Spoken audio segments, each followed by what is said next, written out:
오늘 본문 말씀에서 하나님께서는 예레미야에게 하나님을 대적하는 모든 나라들을 심판하실 것이라고 말씀합니다. 하나님을 거역하고 우상 숭배의 길에 빠진 모든 민족에게 진노의 잔을 마시게 하셔서 심판하실 것이라는 말씀입니다. 이처럼 하나님께서는 이스라엘만의 하나님이 아니시고 하나님께서 지으신 온 세상의 사람들, 또 모든 나라와 족속, 그 누구라도 끝까지 하나님을 거역하고 거부하면 반드시 심판을 당하게 되신다는 것을 말씀하고 있습니다. 15절에서 16절 말씀입니다. 이스라엘 하나님 여호와께서 이같이 내게 이르시되 너는 내 손에서 이 진노의 술잔을 받아가지고 내가 너를 보내는 바 그 모든 나라로 하여금 마시게 하라. 그들이 마시고 비틀거리면 미친 듯이 행동하리니 이는 내가 그들 중에 칼을 보냈기 때문이니라 하시기로. 이처럼 예레미야는 유다에게 하나님의 말씀을 전하도록 부름을 받았을 뿐만 아니라 이방의 다른 나라들을 위해서도 하나님의 말씀을 전하도록 부름을 받았습니다. 이 본문의 말씀에서 하나님께서는 예레미야에게 심판으로 비유로 말씀을 하시고 계십니다. 그들이 진노의 잔을 마시고 비틀거리며 미치도록 미친 듯이 행동하게 될 것이라는 말씀입니다. 15절 말씀입니다. 15절 말씀을 보면 진노의 잔을 마시게 하여서 비틀거리고 또 미친 듯이 행동하게 될 것이라고 말씀을 하고 있는데 이 비유의 말씀은 다른 성경 말씀에서도 찾아볼 수가 있습니다. 먼저 시편 60편의 말씀을 보면 포도주를 마시고 비틀거리는 모습을 묘사하는 장면도 나오고 또 다른 여러 선지자들의 말씀을 보면 이렇게 포도주와 독주를 마시고 술에 취해서 비틀거리는 모습을 또 묘사하고 있습니다. 신약에서도 불순종으로 인해 진노의 잔, 또 포도주, 독주를 마시고 비틀거리는 그러한 예언의 말씀들을 성경 곳곳에서 볼 수가 있다는 것입니다. 예레미야 51장 7절의 말씀을 보면 바벨론은 여호와의 손에 잡혀 있어 온 세계가 취하게 하는 금잔이라 뭇 민족이 그 포도주를 마심으로 미쳤도다 이렇게 말씀하고 있습니다. 18절의 말씀입니다. 예루살렘과 유다 성읍들과 그 왕들과 그 고관들로 마시게 하였더니 그들이 놀램과 멸망과 놀램과 비웃음과 저주를 당함이 오늘과 같으니라. 18절 말씀을 보면 먼저 예루살렘, 유다 성읍, 고관들이 진노의 잔을 마셨다고 말씀합니다.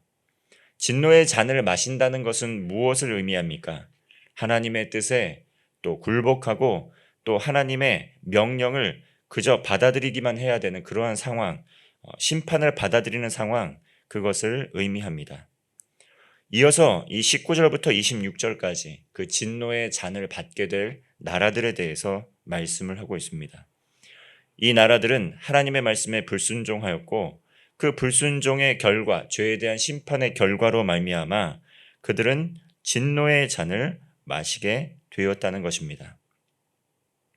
애굽, 우스 땅의 모든 왕, 블레셋, 에돔, 모압, 암몬, 또 두로, 시돈과 섬의 왕들, 또 차례대로 드단과 데마, 부스, 이런 모든 나라들, 북쪽에 있는 모든 나라들, 이 이스라엘을 둘러싼 모든 그 주변의 열강들, 이 제국들이 북쪽의 모든 나라들 역시 하나님을 경외하지 않고 모욕하게 되면 불순종의 대가, 그 심판의 대가를 치를 것이라고 말씀하고 있는 것입니다. 하나님께서는 그 구원의 하나님의 마음과 그 구원의 그 아름다운 소식, 그 복된 소식을 전하기 위해서 이스라엘을 택하셨고 또 그들이 하나님께 불순종으로 말미암아 차례대로 심판을 받았는데 그 주변에 있는 나라들은 아무런 일이 일어나는 것이 아니라 그 주변에 있는 나라들 그리고 이 세계 모든 열방들이 하나님의 말씀 아름다운 소식 그 구원의 복음의 소식을 받아들이지 않으면 궁극적으로 심판을 당할 것이라고 말씀하고 있는 것입니다.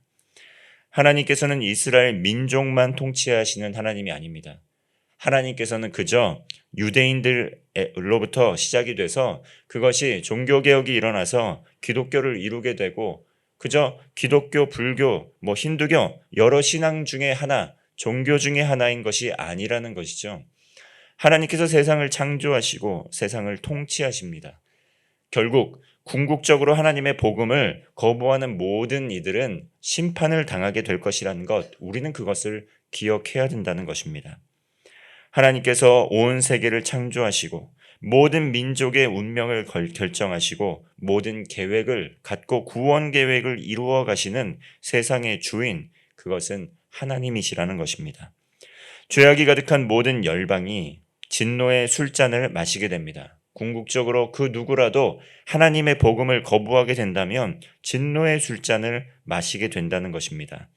하나님께서는 온 땅과 모든 민족의 왕으로 모든 나라에게 하나님의 말씀에 순종하고 돌아오시기를 기다리고 계십니다.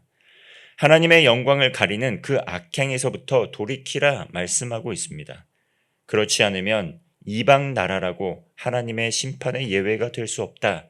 선지자의 말씀을 통해서, 예언서의 말씀을 통해서 지속적으로 말씀하고 있는 것입니다.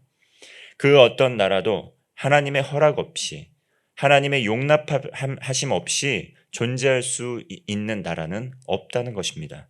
그러므로 온 민족과 족속, 백성들이 이러한 하나님의 뜻을 알고 회개해야 된다는 것입니다. 지금도 곳곳에서 전쟁과 기근, 또 경제 위기, 세계 도처의 어려움을 겪는 나라들이 매우 많습니다. 그러나 면면이 그 나라의 역사를 돌아보면 우상 숭배와 죄악의 길을 걸어갔던 흔적들이 매우 많다는 것을 볼 수가 있습니다. 인간의 측면에서는 그 고통을 당하고 있는 백성들, 그 나라의 국민들을 보면 긍휼을 가지고 돕고 구제하기에 힘써야 됩니다. 이 또한 하나님께서 또 우리에게 명하신 것입니다. 복음을 알지 못하는 자들, 거부하는 자들, 또 압제당하는 자들, 고통 중에 있는 자들, 예수 그리스도의 복음의 심장을 가지고 마음을 가지고 하나님의 긍휼의 마음, 사랑을 흘려보내라는 것, 그거 하나님께서 우리에게 주신 긍휼의 마음입니다. 그러나 역사를 돌아보면 하나님 앞에 범죄하고 하나님을 모욕하고 방탕과 타락, 우상 숭배의 길을 걸어간 많은 나라들에게 혼돈이 찾아오는 사례를 무수히 많이 볼 수 있다는 것입니다. 하나님을 철저히 무시하고 또 하나님을 믿는 신앙인들을 핍박하고 또 죽이고 또 멸시하였던 그러한 많은 국가들이 지금 어려움을 당하고 있는 것들을 우린 볼 수 있습니다. 대표적인 예가 공산주의의 몰락이라고 할 수 있습니다. 공산주의는 하나님을 믿는 사람들, 특히 기독교를 박해하고 많은 이들에게 어려움을 주는 것들을 볼 수 있습니다. 그 이외에도 하나님을 모욕하고 우상 숭배의 길로 나아가는 많은 나라들이 현재 고난을 당하고 있는 것들 볼 수가 있습니다. 우리나라 역시 예외가 될 수 없습니다. 대한민국의 성장과 발전, 하나님의 섭리 속에서 이루어진 것입니다. 믿음의 선진들은 나라와 민족을 위해서 기도했습니다. 그리고 우상을 척결하고 교회와 병원, 학교, 사회복지시설, 또 섬김과 헌신으로 하나님의 나라를 이 땅에 이루어 가기를 힘썼습니다. 그 과정에서 현재는 2만 4천 명 정도의 선교사님들이 해외에서 선교 사역을 감당하면서 이방 나라의 복음을 전하고 있습니다. 그러나 한국 사회 경제 발전과 더불어 이상 징후들이 나타나고 있습니다. 출산율은 최하위를, 자살률은 1위, 오명을 쓰고 있습니다. 이것은 모두 생명과 연결되어 있는 것입니다. 부유한 삶을 누리게 되면서 희생과 헌신보다는 개인의 이익을 극대화하는 그것을 추구하는 방향으로 문화가 변질되고 있습니다. 하나님의 뜻을 따라 순종하고 복음을 확장하는 것에 오히려 피로감을 느끼고 있는 상황이 되었다는 것입니다. 믿음의 다음 세대들은 교회를 점차 떠나고 있고 이마저도 신앙생활을 하는 것이 너무도 팍팍한 상황 중에 있습니다. 대학생 중에 교회를 출석하는 학생의 비율은 채 3%가 되지 않는다고 이야기합니다. 우울증을 앓고 있는 사람은 갈수록 늘어가고 있고 또 청소년들의 40% 정도가 우울감을 호소하면서 굉장한 스트레스에 시달리고 있다고 합니다. 최근 들어 묻지마 칼부림과 같은 흉악 범죄도 빈번하게 보도되고 있고 게임과 도박, 성적 타락, 심지어 요즘에는 마약도 유통되기 시작하면서 불안과 두려움에 떠는 사회로 변화되고 있습니다. 복음으로 이 땅을 회복시켜 갈 수 있기를 기도해야 된다는 것입니다. 과거의 영광에 취해서 하나님을 모욕하고 우상 숭배의 길에서 떠나 우상 숭배의 길로 가서 진노의 잔을 마시고 있는 나라들을 지금도 곳곳에서 발견할 수 있듯이 이것이 우리의 일이 될 수 있다라는 것, 하나님의 경고의 메시지 잘 경청해야 된다는 것입니다. 하나님께서 진노의 술잔을 보내시면 그 누구도 거부할 수 없습니다. 마치 술을 지나치게 마셔서 취하다 못해 토하게 되는 것처럼, 미치광이가 되는 것처럼 하나님께서 그 진노의 술잔을 마시게 되면 정말 이 나라가 무엇 때문에 이렇게 됐는가 하는 처참한 어려움도 겪게 될 수 있다는 것입니다. 세상의 어떤 나라도 그 어떤 노력도 하나님의 심판을 막을 수 없습니다. 심판을 면하고 구원을 받을 수 있는 유일한 길, 그것은 하나님의 말씀으로 돌아가 회개하고 순종하는 것입니다.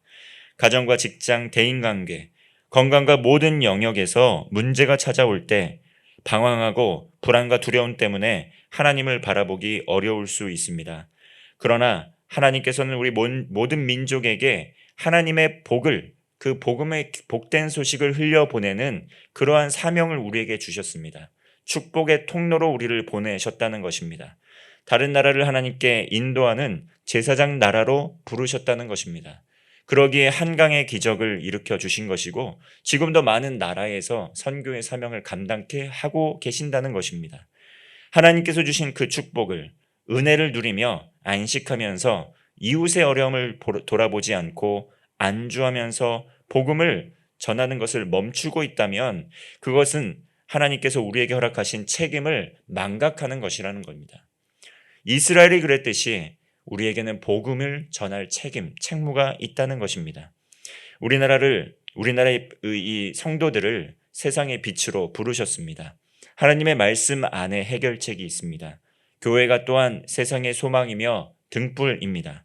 오늘도 세상에 하나님의 주 되심을 선포하고 하나님 나라의 복음을 전하면서 주의 뜻을 이루어가는 성도 되시기를 바랍니다. 기도하겠습니다. 하나님 아버지, 하나님께서 온 세상을 창조하시고 모든 나라의 주권자이심을 믿습니다.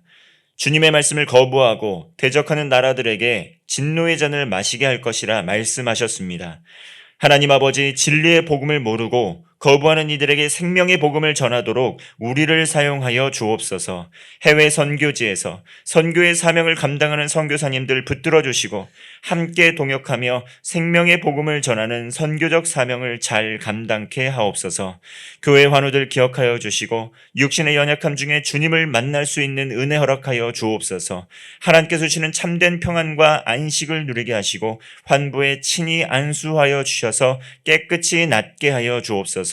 담임 목사님 주님의 손으로 지켜주시고 모든 환부가 깨끗이 나을 수 있도록 치료하여 주옵소서. 오늘도 우리와 동행하시고 생명의 길로 인도하여 주시는 우리 주님 예수 그리스도의 이름으로 기도하옵나이다. 아멘.